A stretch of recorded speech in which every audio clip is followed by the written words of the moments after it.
मैं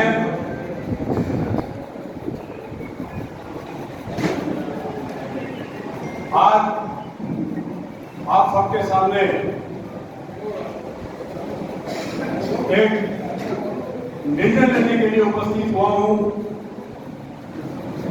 और ये निर्णय मुझे लेने के लिए जो ताकत आप लोगों ने दी है, मैं आप सभी लोगों का बहुत बहुत धन्यवाद करता हूं कि आज मुझे आप लोगों ने इस मुकाम पर पहुंचाया है जहां मैं इस बीकानेर की राजनीति में जिस पार्टी में मैं आप लोगों के आशीर्वाद से मैं निर्णायक स्थिति में हूं, ये आप सभी लोगों का आशीर्वाद प्यार और इसमें है कि मैं इस मुकाम पर पहुंचा हूं। साथियों, कुछ बातें मैं आपके सामने मेरे जीवन की आपके सामने रखना चाहता हूं। मैं 1200 रुपए में बीकानेर के राजनीतिक व्यापारिक जो परिवार है उनका नौकरी करता था। ये 1994 की बात है। लेकिन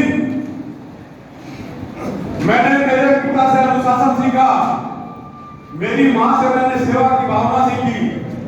उसको लेकर के मेरे जीवन में मैंने संघर्ष करना शुरू किया।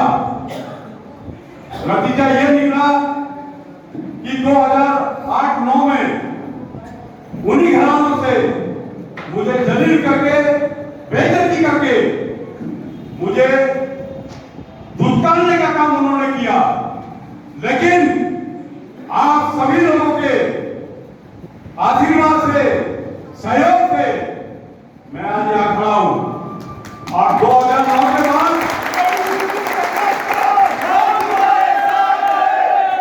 2009 के बाद मैंने स्वतंत्र रूप से संकल्प लिया कि मैं बीकानेर की आवाम के लिए हमेशा तत्पर रहूंगा। क्योंकि मेरी विचारधारा कांग्रेस पार्टी की थी, तो मैंने मेरे से हो सका जैसे पार्टी में भी काम किया और लोगों की सेवा करने का भी मैंने काम किया। मैंने कोई एहसान नहीं किया। मेरे घर पे कोई भी नहीं आया था पीले चावल लेकर के कि आज समाज सेवा में आइए या राजनीति में आइए।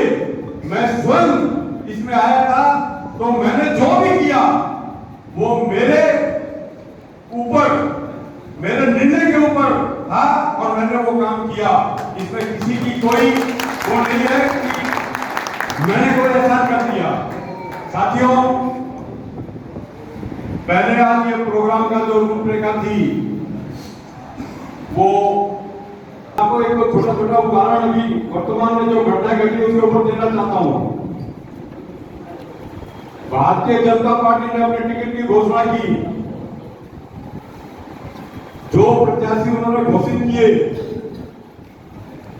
जिस वक्त ये social media, print media, electronic media के माध्यम से बाजार में बात आई कि टिकट उनको दे दिया गया है, आप सभी लोगों ने वीडियो देखा होगा।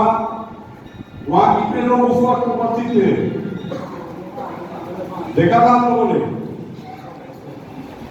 2 लोग थे। मैं झूठ कह रहा हूं तो मेरी बात को काट देना।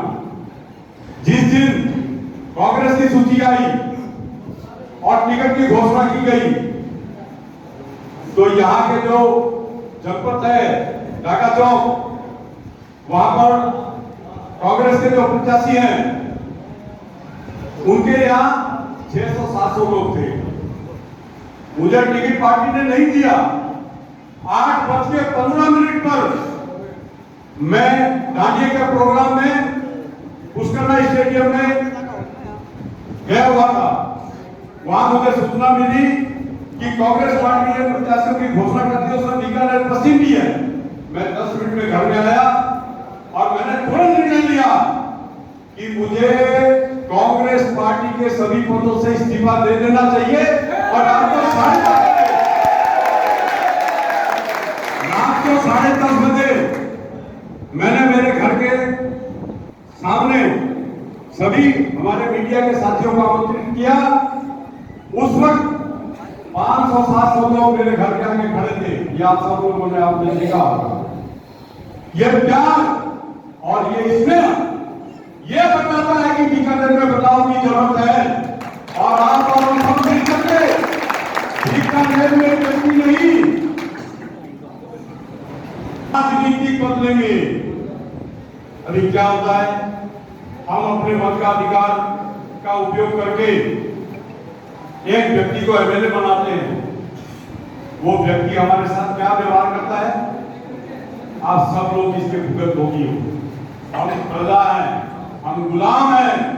इस तरीके से वो राजा लोग अपने आप को हमारे ऊपर राजा बनकर के शासन करना चाहते हैं। इस बात से आप लोग सहमत हो क्या? हम लोगों को ये बदलाव करना है कि हम 2023 के जो विधानसभा के चुनाव है, उस चुनाव में जो व्यक्ति हमारा नेतृत्व विधानसभा का करने के लिए विधानसभा में जाएगा, वो व्यक्ति जनता को माई बाप मानने वाला व्यक्ति होना चाहिए। ये हमारा एक धर्म है। किसी भी विचारधारा का हो, हम तो विधानसभा में भेजना है जो व्यक्ति बीकानेर की आम आवाम को माई बाप समझता है। ये सही है या गलत है? मजा नहीं आ रहा भैया? अगर मेरी बात से सहमत नहीं हो,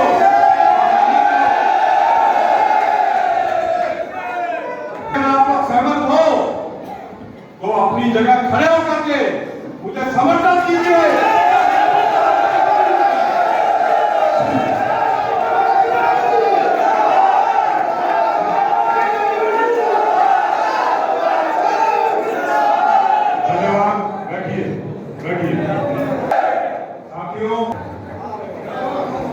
हमने ये तय कर लिया, आप सब लोगों ने उसकी सहमति जाहिर की कि बीकानेर में व्यक्ति नहीं, राजनीतिक व्यवस्था बदलनी है। हम सब लोगों को मिल करके ये हम लोग अगर करेंगे तो आजादी के बाद कई साल तक ये बड़ी पार्टी हमारे बीकानेर में चली, चाहे मुरलीधर जी व्यास हो, चाहे गोकुल प्रसाद जी हो। उन लोगों ने बीकानेर के आम आवाम को भाई बाप माना या नहीं माना? उन लोगों ने जो राजनीति की, हम लोगों का धर्म है, हम लोगों का धर्म है कि हमारे पूर्वजों ने जो विरासत हमें की उसको वापस लाना, ये भी हमारा एक काम है। इसलिए मैं चाहता हूं आप सभी लोगों के आशीर्वाद से बीकानेर में इस बार ऐसा प्रतिनिधि हम लोग चुने विधानसभा के चुनाव में, जो व्यक्ति विधानसभा में जाकर बीकानेर के हित की बात करे, बीकानेर में आम आवाम को माई बाप समझे, ये हमारा धर्म है, ये हमें करना चाहिए। ऐसी मैं उम्मीद आप सभी लोगों से करता हूँ।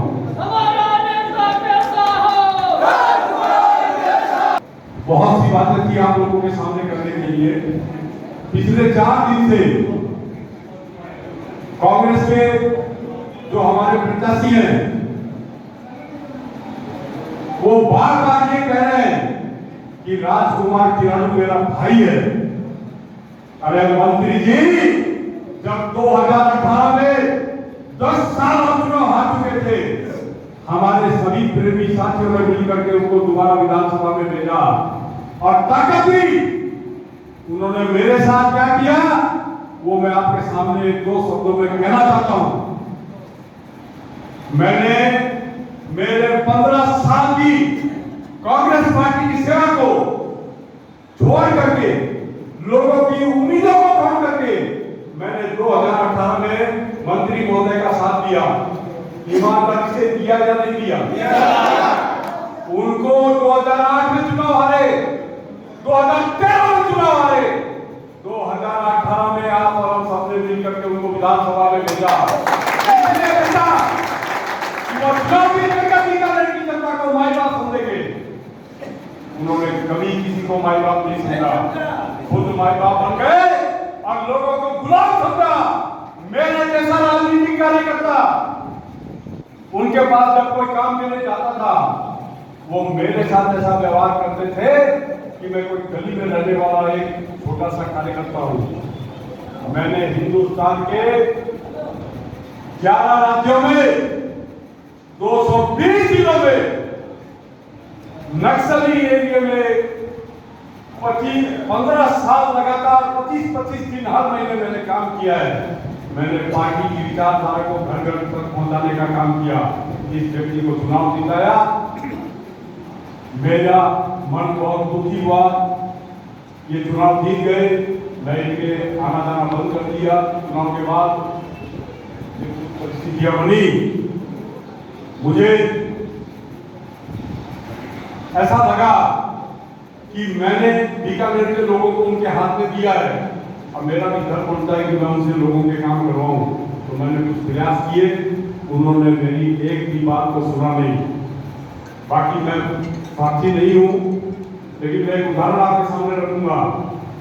मेरी चाचा जी की लड़की मोतीगढ़ में प्रबोधक के रूप में काम कर रही है। मैंने इनको 70 बार कहा कि मेरी बहन है, बीपी की और शुगर की मरीज है, इसको डेपुटेशन पर बीकानेर ले आओ, मेरे ऊपर व्यक्तिगत एहसान होगा। आपको जान करके हैरानी होगी, आज तक उसका काम उन्होंने नहीं किया। अब मुझे क्या करना चाहिए? मुझे मैं